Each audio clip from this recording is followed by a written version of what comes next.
नमस्कार। आज हम फिर से बात करने वाले हैं कॉम्प्लेक्स नंबर के बारे में, जिसका पहला वीडियो कल हम डाल चुके हैं और आज हम चर्चा करेंगे सेकंड वीडियो की। तो जिन दोस्तों ने वो वीडियो नहीं देखी है वो दोस्तों उस वीडियो को देख लें, वो आपके लिए काफी फायदेमंद सिद्ध हो सकती है। तो आज हम बात करने वाले हैं छठवें प्रश्न की। छठवां प्रश्न क्या कह रहा है, यदि Z1, Z2, Z3 समबाहु त्रिभुज के शीर्ष हो तथा Z0 उसका परकेंद्र हो तो Z1 square plus Z2 square plus Z3 square की हमें वैल्यू ज्ञात करनी है। तो देखिए, सपोज कि आपका समबाहु त्रिभुज है और इसका परकेंद्र की बात कर रहे हैं, तो परकेंद्र कुछ इस तरह से होगा, इसका परकेंद्र ये हो जाएगा। ठीक है, ये क्या आपका क्या हो जाएगा, Z0, जैसा प्रश्न में दे रखा है कि Z0 उसका परकेंद्र हो तो, और Z1, Z2, Z3 समबाहु त्रिभुज के शीर्ष हो। तो देखो ये Z1 और Z2, Z3। अब देखिए Z1, Z2, Z3 समबाहु त्रिभुज के शीर्ष हैं, तब क्या होगा, Z1 square plus Z2 square plus Z3 square equal to Z1 Z2 plus Z2 Z3 plus Z3 Z1। इसको हम इक्वेशन 1 दे देते हैं और उसके बाद हम क्या करेंगे, Z0 उसका परकेंद्र हो तो, Z0 उसका परकेंद्र होगा तो देखिए ये Z0 केंद्रक के बराबर भी होगा, केंद्रक और परकेंद्र दोनों एक ही होंगे, तब Z0 equal to Z1 plus Z2 plus Z3 Y3। Okay, अब यहां से देखिए मैं 3 का इधर क्रॉस मल्टीप्लिकेशन कर देता हूं, तो यहां क्या हो जाएगा, 3Z0 equal to Z1 plus Z2 plus Z3। जब मैं इसका दोनों पक्षों में स्क्वायर कर देता हूं तो देखो यहां क्या हो जाएगा, 9Z0 square equal to Z1 square plus Z2 square plus Z3 square plus 2 into Z1 Z2 plus Z2 Z3 plus Z3 Z1। Clear है? अब आप देख पा रहे होंगे जो इक्वेशन नंबर 1 है, यहाँ पर Z1 Z2 और plus Z2 Z3 plus Z3 Z1 की वैल्यू आपको दे रखी है, Z1 square plus Z2 square plus Z3 square. तो यहां से मैं इस वैल्यू को इसमें क्या कर देता हूं, पुट कर देता हूं, तो देखो यहाँ क्या रहेगा, हो जाएगा Z1 square plus Z2 square plus Z3 square.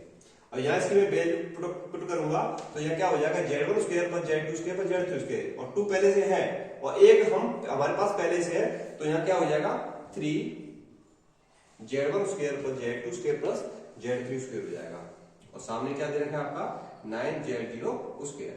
इस 3 से मैं 9 को काट देता हूं तो यहाँ क्या बचेगा, 3 बचेगा। तो देखो क्या बचेगा, 3Z0 square equal to Z1 square plus Z2 square plus Z3 square. अब आप देखिए आपको इसी की वैल्यू पूछी गई है, किसकी, Z1 square plus Z2 square plus Z3 square की। तो जो वैल्यू कितनी निकल गई, 3Z0 स्क्वायर, यानी सी ऑप्शन आपका एकदम करेक्ट हो जाएगा। हाँ दोस्तों, अब हम बात करेंगे क्वेश्चन नंबर 7 के बारे में, जो कह रहा है आर्गन आरेख में सम्मिश्र संख्याएं Z, आयोटा Z तथा Z प्लस आयोटा Z से निर्मित त्रिभुज का क्षेत्रफल आपको ज्ञात करना है। तो मैं मान लेता हूं, माना Z बराबर X प्लस आयोटा Y है। क्लियर? तो आयोटा Z बराबर क्या हो जाएगा, तो आप देखेंगे जब मैं आयोटा का मल्टीप्लाई यहां करूंगा और यहां करूंगा, जब यहां करूंगा तो आयोटा स्क्वायर हो जाएगा, जो -1 बन जाएगा, तो यह क्या हो जाएगा, माइनस का Y प्लस आयोटा X बन जाएगा। और Z प्लस आयोटा Z यानी इन दोनों का योगफल Z plus iota Z equal to, दोनों को अपन जोड़ेंगे तो यहाँ क्या हो जाएगा, X minus Y plus iota X plus Y। अब अपन को क्या करना है, इससे निर्मित त्रिभुज का क्षेत्रफल ज्ञात करना है। तो निर्मित त्रिभुज का क्षेत्रफल क्या होता है, फॉर्मूला होता है 1/2। अब आप देखिए इसकी वैल्यू क्या है, x और y, यहां पर 1, यहां पर माइनस y, तो माइनस y, x 1। अब यहां पर x माइनस y, तो x minus y, x plus y और 1। कितना समझ में आ गया? अब आगे देखिए 1/2। अब मैं क्या करता हूं, इन दोनों को जो रो है इनको सेम टू सेम रख देता हूं, तो यह क्या हो जाएगा x by 1 minus by x 1। अब देखिए मैं इन दोनों को जोड़ता हूं और इसमें से घटाऊंगा, तो इन दोनों को जोड़ूंगा तो क्या होगा x माइनस वाई, और यहाँ भी x माइनस वाई, तो इसमें से मैं इसको घटाऊंगा तो क्या हो जाएगा 0। The same way x plus Y, और x प्लस वाई को मैं x प्लस वाई में से घटाऊंगा तो 0, और यहाँ पर 1 और 1 2, और 2 1 में से मैं 2 घटाऊंगा तो यानी -1। अब आप देखिए ये प्लस का होता है, ये माइनस का, ये प्लस का, और ये माइनस का, फिर ये प्लस का। तब मैं इस वाली टर्म से इसको सॉल्व करूंगा तो 1/2 है ना, इंटू -1। तो क्या होगा, इसका मल्टीप्लाई मैं इससे करूंगा और इसका इससे करूंगा, तो x का इससे करूंगा तो x स्क्वायर, इसका इससे करूंगा तो एक -2 पहले से होता है और एक माइनस और है, तो यहाँ क्या हो जाएगा बाई स्क्वायर। क्लियर। अब देखो यहाँ क्या आया, -1/2 x square plus Y square. तो आप देख पा रहे होंगे किसी भी चीज का क्षेत्रफल निकालना तो माइनस कभी नहीं होता, तो हम यहाँ से इसको क्या कर सकते हैं, नेगलेक्ट कर सकते हैं, प्लस कर सकते हैं, तो 1/2, और यहाँ पर x square plus Y square है। तो आप देख पा रहे होंगे जब मैं यहाँ पर जब z की वैल्यू निकालूंगा, यानी मॉड z निकालूंगा, तो यहाँ क्या आएगा x square plus Y square आएगा। तो मैं जब यहाँ से इसको रूट को हटाऊंगा तो यहाँ क्या हो जाएगा mod z square equal to x square plus Y square. ठीक है। अब देखो x square plus Y square की वैल्यू कितनी है, मॉड z स्क्वायर, तो मैं यहाँ रखूंगा तो मॉड z स्क्वायर। तो देख लीजिए 1/2 मॉड z स्क्वायर, तो 1/2 मॉड z स्क्वायर यानी b is the correct answer. हाँ दोस्तों, अब हम बात करेंगे प्रश्न नंबर 8 के बारे में। या सिग्मा k इक्वल टू 1 से लेके 6 तक दे रखा है, और sin 2πk/7 minus iota cos 2πk/7, इसकी हमें वैल्यू फाइंड आउट करनी है। तो हमारे पास 4 ऑप्शन है, -1 होगा, 0 होगा, आयोटा होगा, या फिर माइनस आयोटा होगा। तो दोस्तों देख लेते हैं, क्वेश्चन बहुत अच्छा है और हर एग्जाम की दृष्टि से बहुत ज्यादा इंपोर्टेंट है, तो आप देख लीजिए अच्छे से। यहाँ पर जब मैं माइनस आयोटा कॉमन निकाल लेता हूं, तो माइनस आयोटा जब मैं कॉमन निकालता हूं तो आप देखिए क्या होता है, k इक्वल टू 1 6, यहाँ पर cos माइनस आयोटा ले लिया तो ये cos प्लस का बचेगा cos 2πk/7, और यहाँ पर माइनस आयोटा लिया तो यहाँ पर प्लस का आयोटा, यानी प्लस का आयोटा sin 2πk/7। आप देख लीजिए, क्रॉस चेक कर लीजिए, जब माइनस आयोटा का मल्टीप्लाई में इससे करूंगा तो सेम टू सेम आ जाएगा, और जब इसका इससे करूंगा तो माइनस आयोटा इंटू आयोटा यानी प्लस का 1, तो देखो sin 2πk/7 प्लस का साइन है। क्लियर है।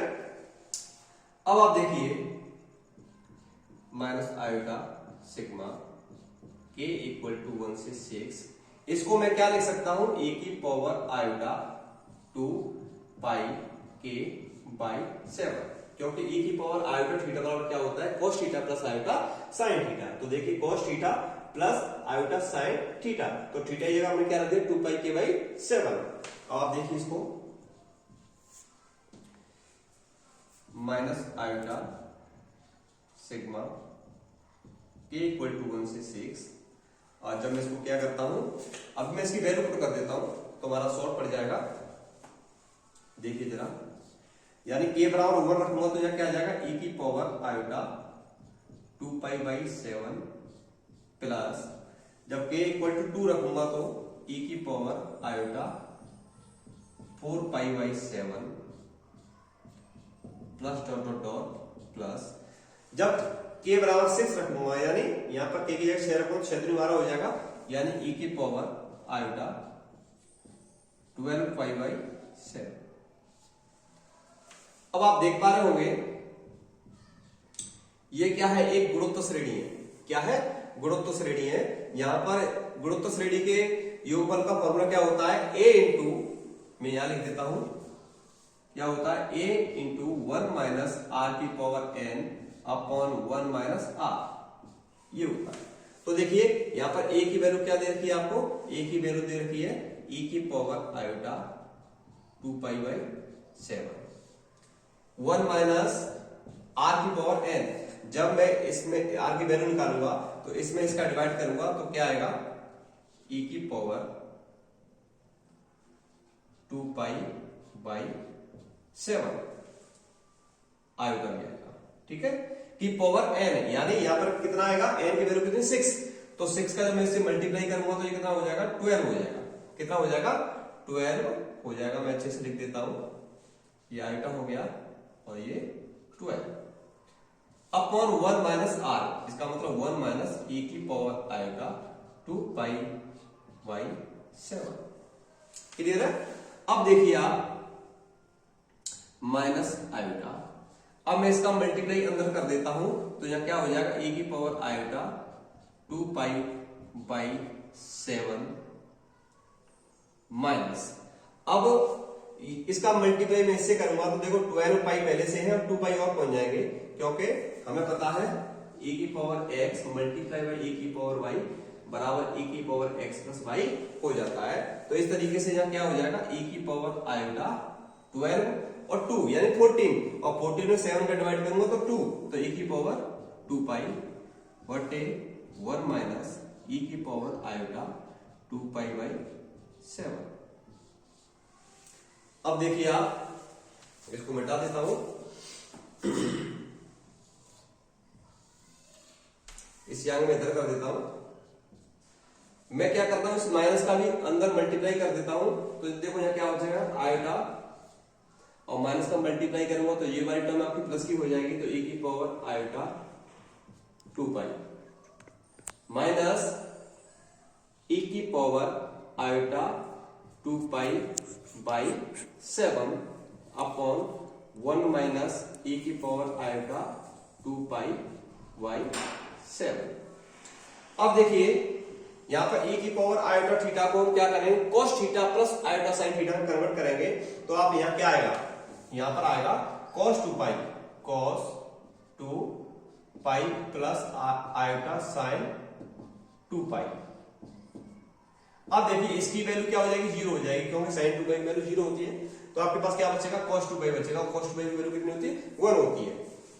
तो यहां क्या हो जाएगा आयोटा, इसी जगह 1 हो जाएगा, तो 1 माइनस e की power iota 2 pi by 7 upon 1 minus e की पावर आयोटा 2 पाई बाई 7। अब आप देख पा रहे होंगे ये दोनों सेम है, तो इससे क्या होगा, ये कट जाएगा, तो यहाँ क्या आ जाएगा आयोटा आ जाएगा।